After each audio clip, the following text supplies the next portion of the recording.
حضرت مرزا مظہر جانے جانا فرماتے ہیں کہ بارش ہوئی تھی تازی تازی دلی میں تازی بارش ہوئی تھی۔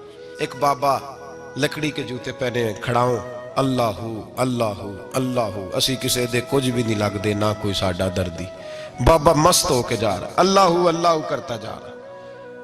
ایک طوائف اپنے کوٹھے سے اتر کے تو سیڑھیوں پہ بیٹھی تھی، ساتھ اس کا یار بھی بیٹھا تھا۔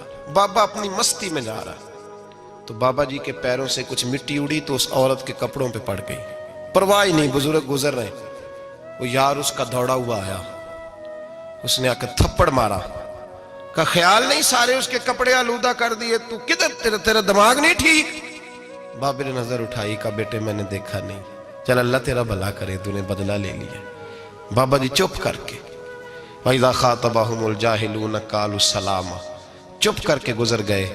ٹھنڈ کا موسم تھا، بارش تازہ ہوئی تھی، حلوائی دودھ کاڑ رہا تھا، اس نے بٹھایا بابا جی کو پھٹے پہ، پیالہ پکڑا، دوڑ کے آگے بڑھا، بزرگ آ گئے، آئیے بیٹھیے، دودھ کا گرم گرم پیالہ شکر ڈال کے دیا۔ بابا جی نے دودھ پیا، پھر نظر جھکی، پھر رنگ بدلا، کہنے لگے مالک تو کتنا بے نیاز ہے، کہیں تھپڑ مرواتا ہے کہیں دودھ پلاتا ہے، تیری بے نیازی ہے نا، ادھر تھپڑ مروایا یہاں دودھ پلایا، تو ہی جانتا ہے تیرے رنگ کیا ہے۔ ابھی بابا وہیں بیٹھا تھا، دوڑے آئے پیچھے سے لوگ، شور ہوا، بابے کو دبوچ کے وہاں لے گئے جہاں اس نوجوان نے تھپڑ مارا تھا، کہا تو اللہ کا بندہ ہے، اللہ کے بندے بد دعا تو نہیں دیتے؟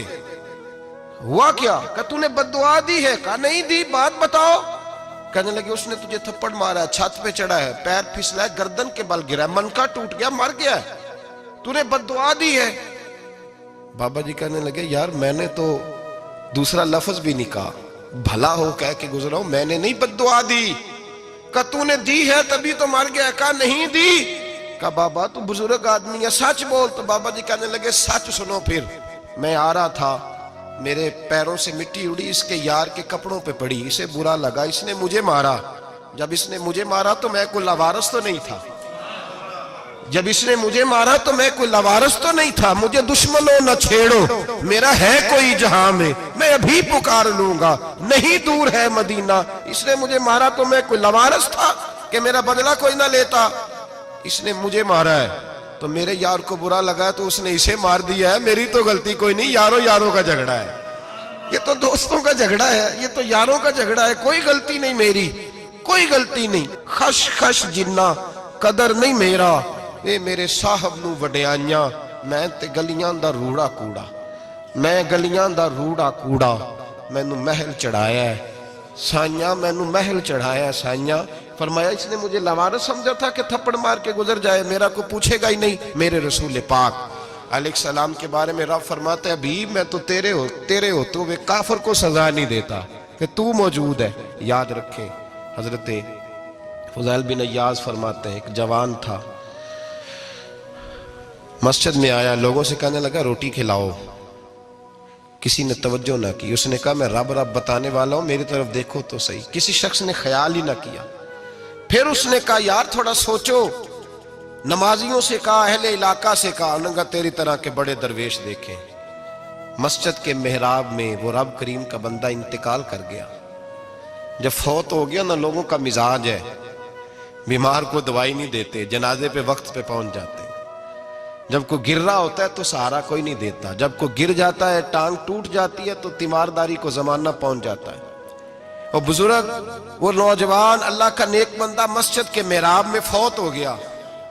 حضرت فضیل ابن عیاض کہتے ہیں امام صاحب نے اعلان کیا چندہ دو، کوئی لاوارث فوت ہو گیا، کفن دینا۔ چندہ کٹھا ہوا، کفن خریدا، جنازہ پڑا، عشاء کے بعد دفن کر کے آئے۔ فجر کی نماز کے لیے جب امام اور مؤذن مسجد میں آئے تو چیخیں مارنے لگے، تڑپنے لگے، دور دور تک آوازیں پھیل گئی، دنیا دوڑی آئی، کیا ہوا؟ کہنے لگے وہ جو تم نے کفن پہنایا تھا وہ یہاں پڑا ہوا ہے، اور دیکھو کفن پہ تحریر لکھی ہے۔ تحریر کیا ہے؟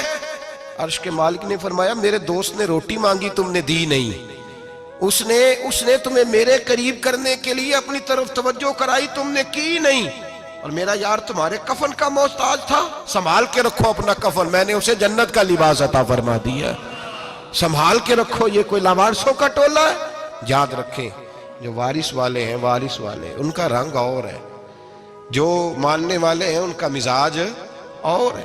اپنی زندگی لوارثوں کی طرح نہیں گزاریں، تھوڑا سا ادھر گیا تھا تو پھر تھوڑا سا ادھر گیا تھا تو تھوڑا سا، یہ کیا بات ہوئی، یہ کیا بات ہوئی؟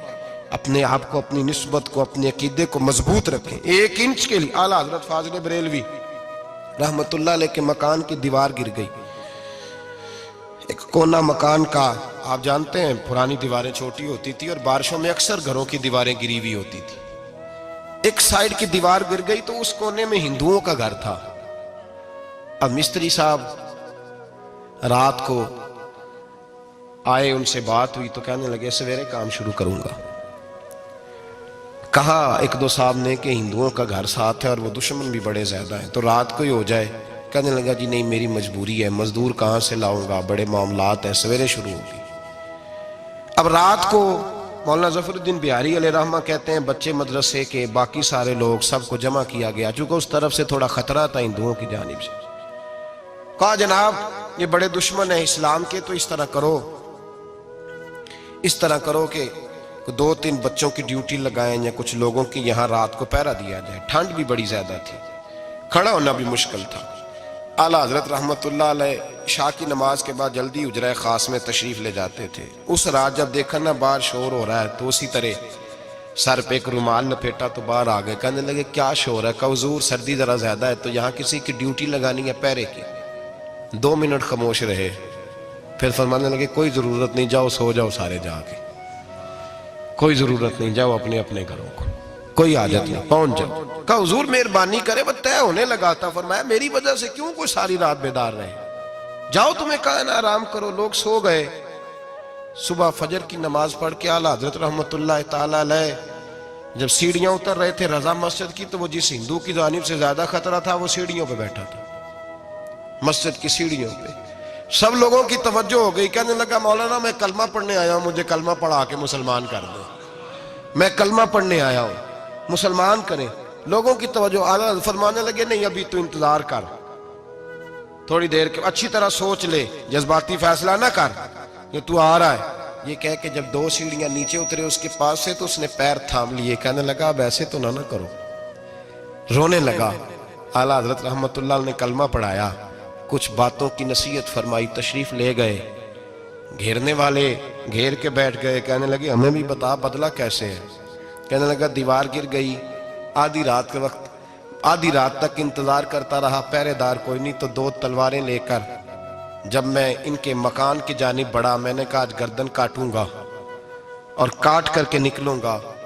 کہتا ہے جب میں قریب آیا تو 2 شیر کھڑے تھے، اوپر سے پلٹ کے آیا تو پھر کھڑے تھے، ادھر سے پلٹ کے آیا تو پھر کھڑے تھے۔ فرماتے ہیں میں 2 گھنٹے کے بعد آیا تو پھر پلٹ کے کھڑے تھے، میں پھر 1 گھنٹے کے بعد آیا، سحری کا وقت ہو گیا تو پھر پلٹ کے کھڑے تھے، اب میں ڈر کے بھاگا۔ کہتے ہیں فاضل بریلوی نے اپنی کھڑکی سے منہ باہر نکالا، کہنے لگے اور کتنا تجربہ کرے گا، مجھے تو لاوارث سمجھتا ہے، لاوارث ہوں میں، اور کتنا تجربہ کرے گا، بس کر مان جا۔ میں نے کہا حضور یہ کون ہے، مجھے بتائیے تو صحیح یہ کون ہے۔ تو کہنے لگے میں نے ساری زندگی رسول اللہ کی عظمت کا دفاع کیا ہے، ساری زندگی غوث اعظم کے نعرے لگائے ہیں، ابھی تو یہ مدد صرف غوث پاک جیلانی کی بھیجی ہوئی ہے، ابھی تو غوث اعظم کی بھیجی ہوئی مدد ہے، مولا علی ابھی پیچھے ہیں، 2 جہاں کے محبوب ابھی اس سے پیچھے ہیں، وہ تو ابھی پیچھے ہیں، پیچھے کھڑے ہیں کہ ضرورت پڑی تو ہم بھی تیار بیٹھے ہیں۔ او بھائی آج رواج ہو گیا، رواج، میں نے 2-4 دن پہلے بھی کہا تھا، لوگ کہتے ہیں نہیں کوئی نہیں ضرورت، سامنے سارا کچھ نظر آ رہا ہے۔ او خدا کے بندو یاد رکھو، نسبت ہے بڑی چیز، جانے تگو دو میں، اگر کسی کو نسبت میسر آ گئی نا، نسبت، خالی دامن ہی مل گیا، تیرے ہاتھ میں کچھ ہے تو ہونی چاہیے نا، خالی دامن ہی تجھے کسی کا میسر آ گیا تو بچ گیا۔ اپنی نسبتوں کی حفاظت کریں، ان کو مضبوط کریں، ان پر محنت کریں، ان پر توجہ رکھیں۔ یہ نسبت جو ہوتی ہے نا، نسبت، یہ دیکھیں نا ایک گتا ہے، عام کتاب کو لگا ہوا ہے تو جہاں مرضی رکھ دو، اس کی کوئی قدر نہیں، لیکن جو گتا قرآن مجید کو لگ گیا ہے اس کو بغیر وضو چھونا جائز ہے۔ ایک پٹھے پہ اینٹ بنی ہے، جو باتھ روم میں لگ گئی وہاں بغیر جوتے کے جایا نہیں جا سکتا، اور جو مسجد میں لگ گئی وہاں جوتے پہن کے جایا نہیں جا سکتا. یہ نسبت ہے بڑی چیز. اگر میسر آئے نصیب ہو اپنی نسبت کو مضبوط کر کے رکھا کریں, اس کی جولانی کا مظاہرہ کیا کریں. اس نسبت میں روز توانائی آنی چاہیے.